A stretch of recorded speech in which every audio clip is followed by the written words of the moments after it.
Hola, ¿cómo están ustedes, mis queridos amigos y amigas, en este día en el cual nos ponemos delante de este hermoso Evangelio?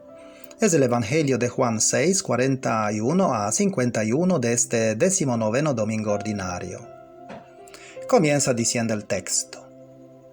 Los judíos murmuraban de él porque había dicho, yo soy el pan que ha bajado del cielo. El término judíos en el Evangelio de Juan no se refiere al pueblo, sino a los líderes religiosos. Ellos son entonces los que murmuran contra Jesús.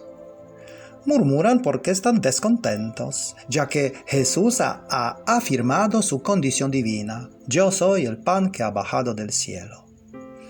Y esta expresión para las autoridades religiosas era considerada como un crimen intolerable. Lo interesante es que cuando Jesús en los evangelios trata de acercar a Dios al ser humano, las autoridades religiosas tratan de alejar al ser humano de Dios. ¿Por qué? Porque de esta manera pueden sentirse como mediadores, como puentes entre Dios y el ser humano.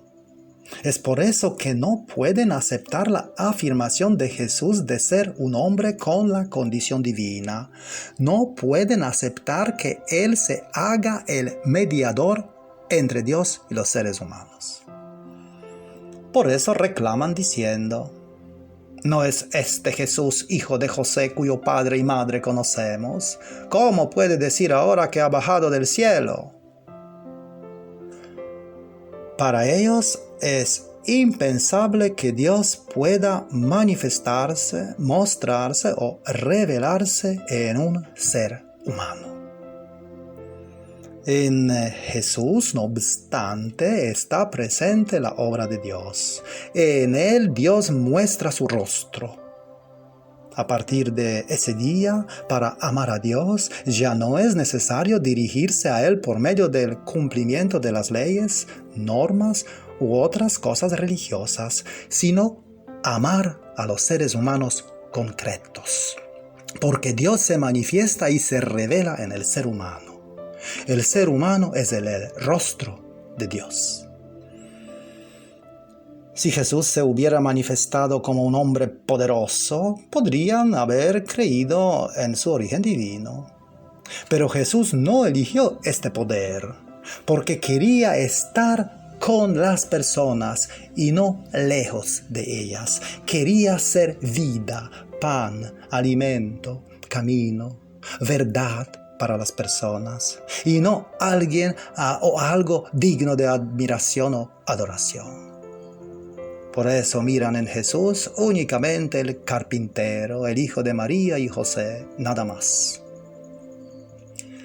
Las autoridades no aceptan a Jesús porque están demasiado aferradas a las leyes y tradiciones. Todas esas leyes, junto con los sacrificios del templo, supuestamente los llevaba a Dios. Claro, las autoridades judías comprobaban si uno fuera puro o no, si pudiera entrar en los servicios religiosos o no. Obviamente los impuros eran excluidos de la salvación. Sin embargo, Jesús dice que hay otro camino, mucho mejor. El Dios de Jesús acoge a todos, puros e impuros, porque Dios ama a todos. Antes solo podías encontrar a Dios en el templo de Jerusalén, que era el lugar más sagrado del mundo. Con Jesús, a Dios lo puedes encontrar en el rostro y en el corazón de cada persona. Los líderes religiosos entendieron muy bien el desafío de Jesús. Por eso no tuvieron más remedio que eliminarlo, ya que Jesús socavó los fundamentos de su religión y tradición. Así que Jesús les dijo, no murmuren entre ustedes. Nadie puede venir a mí si el Padre que me ha enviado no lo atrae. ¿Qué quiere decir nadie puede venir a mí si el Padre no lo atrae? Si aceptas a Jesús, aceptas a Dios que Él anuncia. Se trata de Dios que Jesús llama Padre y que este Dios Padre ama a todos los seres humanos. Así que solo quien se siente atraído por este amor puede aceptar a Jesús. Los líderes religiosos no pueden aceptar a este Dios porque este Dios ama y está cerca de todos y no solo de los intereses de unos pocos como ellos. Este Dios no excluye, sino que incluye a todos y ellos no pueden aceptar esto. Es bueno que hagas y tratas de responder aquí a estas 5 preguntas. ¿Puedes aceptar que tu Dios ama y quiere el bien y la felicidad para ti? ¿Y para tu familia? ¿Y para tus amigos? ¿Y para tus enemigos? ¿Y para quienes odias más? Si respondiste sí en todas las 5, entonces puedes decir que realmente amas y puedes volver a Dios. Dice luego Jesús: no es que alguien haya visto al Padre, sino aquel que ha venido de Dios. Ese ha visto al Padre. En verdad les digo, quien cree tiene vida eterna. Lo que Jesús quiere decir aquí, que solo quien viene de Dios puede ver a Dios, y que en ese caso es el mismo Jesús. Pero entonces, si crees en Jesús, al mismo tiempo crees en Dios. Y si crees, tienes vida eterna. Jesús no dice, quien cree tendrá vida eterna, sino que ya tiene vida eterna ahora mismo. La vida eterna, en efecto, para Jesús no es una vida después de esta vida, sino más bien se trata de una calidad de vida y de vivir. Es la vida que no se destruye nunca. Se trata de una cualidad que no puede ser destruida. Y dice luego Jesús: yo soy el pan de la vida. Sus padres comieron el maná en el desierto y murieron. Este es el pan que baja del cielo para que quien lo coma no muera. Cuando Jesús dice sus padres, claramente se aleja de la tradición. Son padres de las autoridades judías, no de Jesús. La verdad es que la salida de Egipto fue un gran éxito, pero el éxito no lo fue, más bien fue un fracaso total. Voy a repetir, la salida de Egipto fue un gran éxito, pero el éxodo no lo fue, más bien fue un fracaso total. Todos los que habían salido de la esclavitud en Egipto murieron en el desierto. Ni siquiera Moisés entró en la tierra prometida. Sus hijos entraron en ella, pero Moisés y otros no. ¿Y por qué no entraron?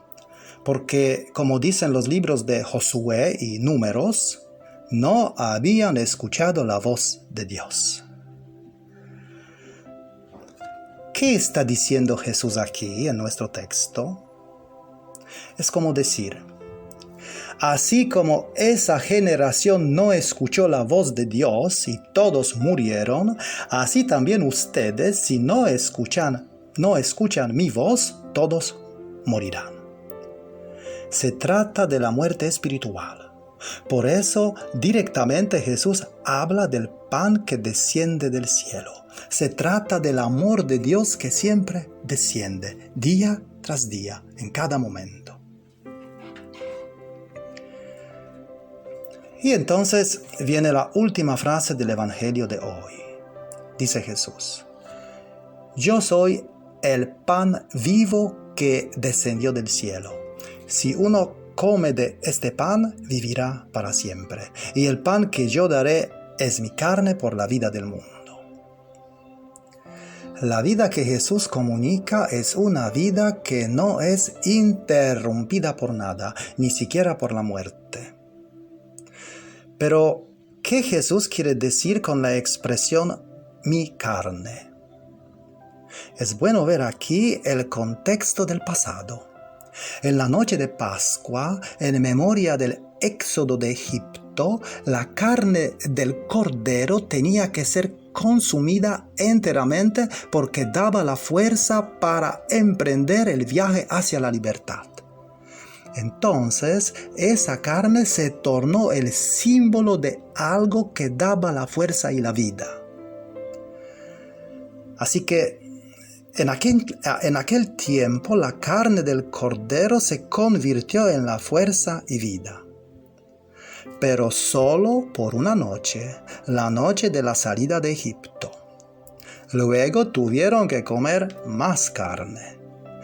De modo semejante, el pan de Jesús se convierte en la fuerza que da vida al mundo, pero no solo en una sola vez, sino de manera continua.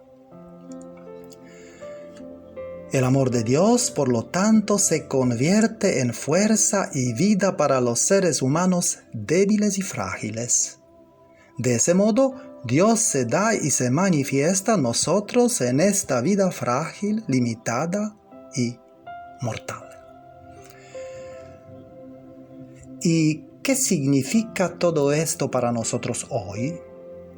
En primer lugar, hemos de decir que no es necesario buscar cómo ser perfecto o divino, sino simplemente cómo ser verdaderamente humano. A veces las personas religiosas quieren volverse divinas, perfectas, santas y eliminar todo lo que es humano. Pasiones, sexualidad, afectividad, conflictos, envidias, celos, sueños, logros personales, etc. Y así llegar a lo más alto a nivel espiritual. El problema es que cuando ellos piensan que están en lo alto, Dios está en lo bajo. Resultado, nunca se encuentran. Además, por pensar que son perfectos, casi siempre son inhumanos consigo mismo y con los demás. Hubo un tiempo en que se dijo: todo lo humano es pecado, el cuerpo, la sexualidad, el afecto, el amor, los placeres de la vida, etc. Pero la verdadera divinidad está en ser plenamente humano. Alguien dijo: no sé si cuando rezas estás en contacto con Dios, pero cuando amas, definitivamente estás en contacto con Él. Con la venida de Jesús, para llegar a Dios, lo humano es fundamental. Entonces, podemos decir que Dios se da a ti en tu humanidad. La fragilidad de la condición humana es el lugar de la manifestación de Dios. Los dones divinos que se manifiestan en la debilidad, en la fragilidad de la condición humana. Dios no te pide que seas perfecto. Dios te pide que seas compasivo. Dios te pide que dejes resplandecer su don dentro de ti. Así que, en segundo lugar, hemos de decir que la cualidad que se deriva de la realidad humana es la compasión. La compasión es el sentimiento que nace de la conciencia de aquello que somos, fuertes pero también frágiles y vulnerables. Es decir, necesitamos de cuidados y afectos, necesitamos de los otros. De la conciencia de esto surge la compasión por uno mismo y por los demás. Surge el amor verdadero. Es bueno decir aquí que en el cerebro humano hay 3 sistemas cerebrales que regulan las emociones. Primero está el sistema de amenaza y protección. ¿Para qué sirve? Existe un peligro y este sistema lo detecta de inmediato, por lo que desarrollamos sentimientos o emociones negativas, ansiedad, ira, asco, que nos permiten actuar para protegernos de la amenaza. Es el sistema del miedo. El miedo aquí es una emoción fundamental, vital, porque nos dice, cuidado, aquí hay peligro, huye, ataca, bloquea, sométete, cállate, no te muevas, hazte invisible, haz algo, no hagas nada. La repetición del sistema de protección contra las amenazas produce las emociones disfuncionales de culpa, vergüenza y autocrítica. Si un niño vive aterrorizado porque su padre le grita o lo amenaza con golpearlo o incluso lo golpea, formará pensamientos tipo, es mi culpa, por eso me golpea. Mi padre no es un tonto, me educa así porque tiene razón y yo lo merezco. Así, la crítica de uno mismo se convierte en crítica de los demás también. ¿Y cómo desprenderse de este sentimiento de culpa? No es fácil, porque reconocer la verdad aquí es admitir las locuras del padre. Luego está el sistema de exploración e investigación que nos permite buscar los recursos que necesitamos. Comida, oportunidades sexuales, nuevos territorios, alianzas, etc. Es lo que produce emociones positivas y energizantes. Nos hace querer alcanzar nuevas metas y nos permite regocijarnos en los éxitos y recompensas obtenidas. Esto funciona solo si se garantiza lo primero, pues está claro que no buscas nada cuando te sientes amenazado, en peligro. Finalmente está el sistema de seguridad y bienestar que se activa solo cuando el primero y segundo están garantizados. Este sistema permite los comportamientos sociales como el sentido de pertenencia o la capacidad de establecer relaciones interpersonales íntimas. Los sentimientos que se activan aquí son bienestar, paz, amor, protección, aceptación, la sonrisa auténtica, la luz en los ojos, etc. Pero, ¿qué pasa cuando, por ejemplo, un niño siempre ha vivido con un padre alcohólico? Un niño así crecerá en el miedo, en la defensa, en la timidez, en el resentimiento interno. No habrá lugar para otras emociones. Un niño así siempre será tímido y siempre tendrá miedo. ¿Y qué sucede cuando los padres se dicen el uno al otro, te voy a dejar, me das asco, no entiendes nada? Y siempre se insultan o discuten. Sucede que el niño siempre buscará protección contra amenazas. Permanecerá paralizado por el miedo. Tal vez intente no expresarlo, pero tendrá que reprimirlo todo. Y tendrá que decir que no tiene ningún problema. Y obviamente no habrá lugar para otras emociones como la alegría, el amor, la felicidad. ¿Y qué sucede cuando un padre dice a su hijo, Si no limpias tu cuarto, ya no te querré. Si no haces esto o aquello, tu mamá ya no te querrá. Si no te va bien en la escuela, decepcionarás a tu papá y a tu mamá. Sucede entonces que el niño siempre se sentirá metido a la prueba, siempre en peligro de no lograr resultados deseados. Pero entonces, ¿qué se necesita en todos estos casos? La compasión. Sentir que alguien te acoge, te abraza y te ve por lo que eres. Alguien que entiende lo que sientes y lo que vives. Puede que no esté de acuerdo contigo, pero te entiende y nunca te juzga. Alguien que sabe que como persona humana eres débil, frágil, necesitado, imperfecta, pero te acoge por lo que eres y más allá de lo que has hecho. Es lo que hacía Jesús. Él hacía que todos los seres humanos, temerosos de mil miedos, sintieran un cariño, un amor, una oportunidad de ser acogidos que nunca antes habían sentido.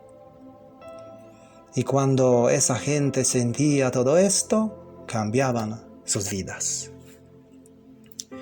Es la compasión la que salva al mundo. Jesús es el pan por la vida del mundo y quiere que también nosotros seamos pan, que también nosotros sintamos la compasión, participemos con nuestros sentimientos, no nos dejemos arrastrar por la vida, más bien desarrollemos la empatía, la capacidad de ponernos en el lugar de los otros y de sentir al otro con el corazón. Si sentimos al otro en nuestro interior, si hay compasión, nunca habrá juicio, nunca condenaremos, ni criticaremos, ni culparemos, dejando que el otro sea el otro y nosotros seamos nosotros. Es bueno que al menos a veces te preguntes antes de dormir: ¿cuántas veces he sido amable o bueno con alguien hoy? Y por la mañana, al levantarte, decir: hoy me escucharé más y trataré de hablar con más calma, menos prisa y sobre todo con mucho amor. Hoy mis palabras tendrán un tono de dulzura. Hoy seré como una madre llena de compasión y actuaré conmigo mismo y con los demás, así como Jesús, lleno de compasión.